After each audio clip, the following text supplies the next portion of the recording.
Hey everyone, so in this video I'm going to teach you how to make color changes in various different ways. So let us begin now. I have just crocheted 6 single crochet stitches in a magic ring and continually increase until I reach 24.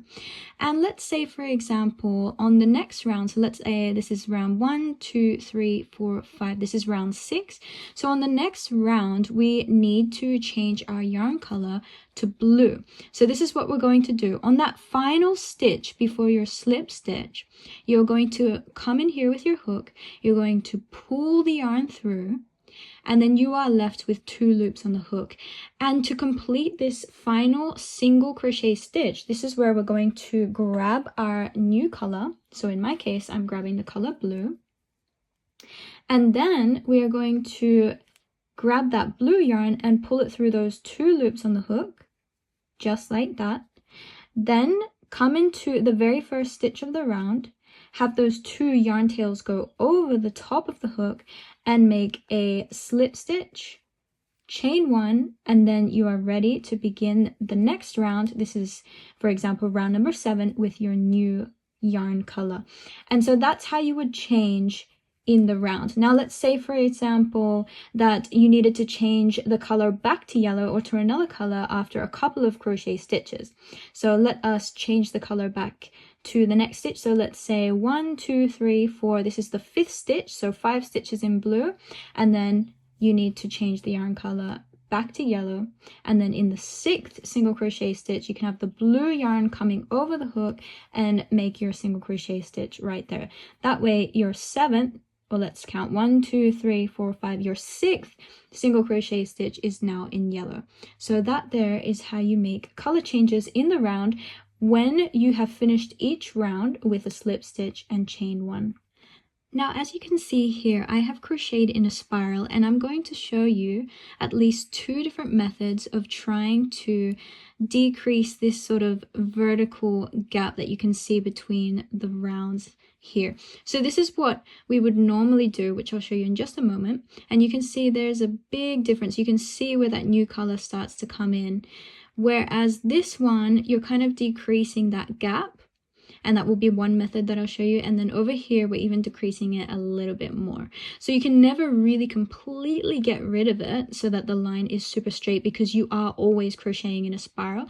But these 2 methods are some no-cut methods that I will show you right now.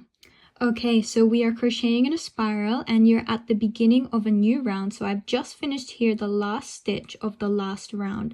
And let's say, for instance, we are changing the color to blue. So this is what we're going to do now. We'll change the color to blue just as you would when you had that slip stitch and chain 1. And the first method is like this. You're just going to make a normal or regular single crochet stitch in the first stitch of the new round. So you can already see we've already got kind of a little bit of a gap there, but you're going to continue all the way around, and I'm going to fast forward this, and here we are. So we're almost finished that round. You can see there's 1 stitch left over, and instead of coming in here as you may do, and then you would definitely see this big gap as you can see here. Instead, the first method I'm going to teach you is to go into this stitch space down below. So this is like basically performing a spike stitch. This is what we call a spike stitch right here. So we're not going into, so I'll just show you that again. We're not going into the regular stitch space right here. Instead, you're going right down 1 stitch space below, coming in here, and completing a single crochet stitch, but you actually call this a spike stitch since you've gone down. And once you've made that spike stitch, then you just continue with your normal single crochets all the way around. So that is the first method of changing yarn colors in a spiral, and let's move on to the second. Method 2 is as follows. So imagine this is the last stitch on that round, and we're going to change the yarn color to blue right here. Give your yarn tails a little bit of a tug just so we're not having loose stitches right here. And then this time, instead of making your regular single crochet stitch, instead you're going to be making a relatively loose slip stitch, just like that. So you've made 1 slip stitch, and then you will continue with your single crochet stitches all the way around.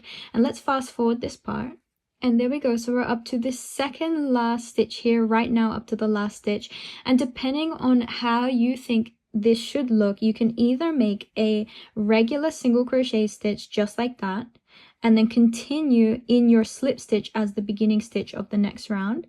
So let's just complete a few more of these to have a look and see the difference there. So you can see there's not too much of a gap right here, a little bit of a gap, but it's not as visible as what you saw in the beginning, which was this one. You can see that's very different there, but there still is a slight little gap there. Or let's have a look. If we go back here, so where was the slip stitch? The slip stitch was right here. So there's many ways of doing this, by the way. So here's that first slip stitch. So you can also make a spike stitch if that seems to even out the pattern, and then continue with your single crochet stitches next round.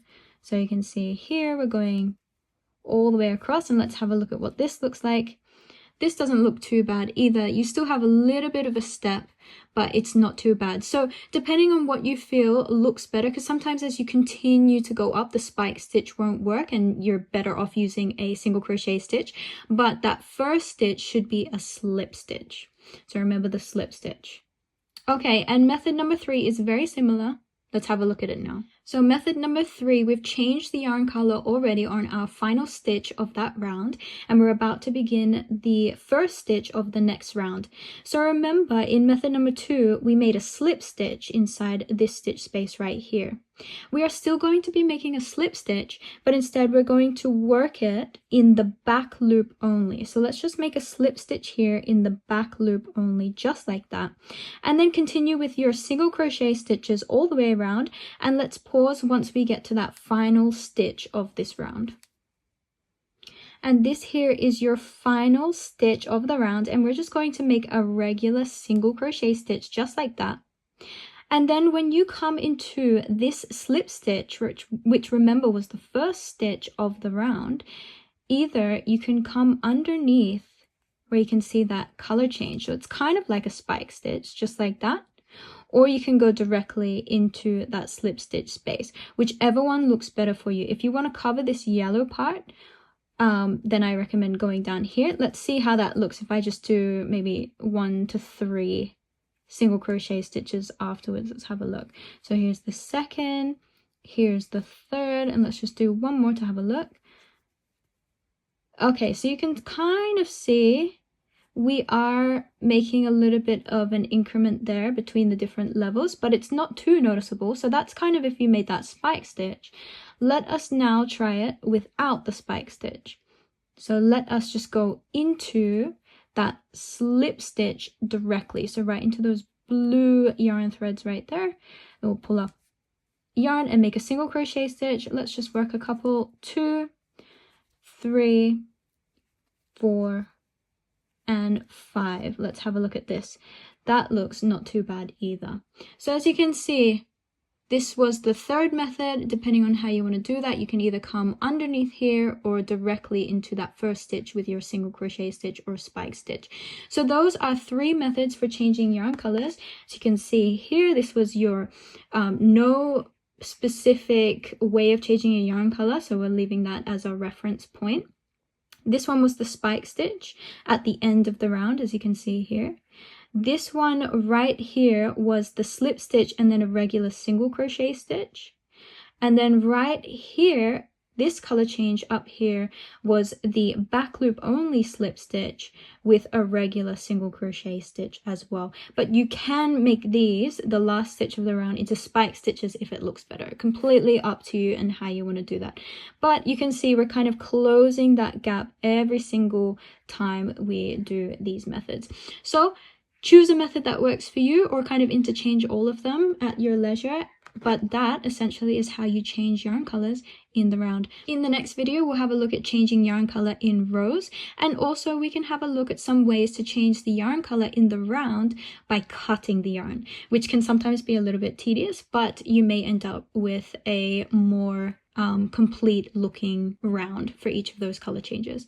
So anyways, guys, I hope you enjoyed that video, and I'll see you in the next one. Bye.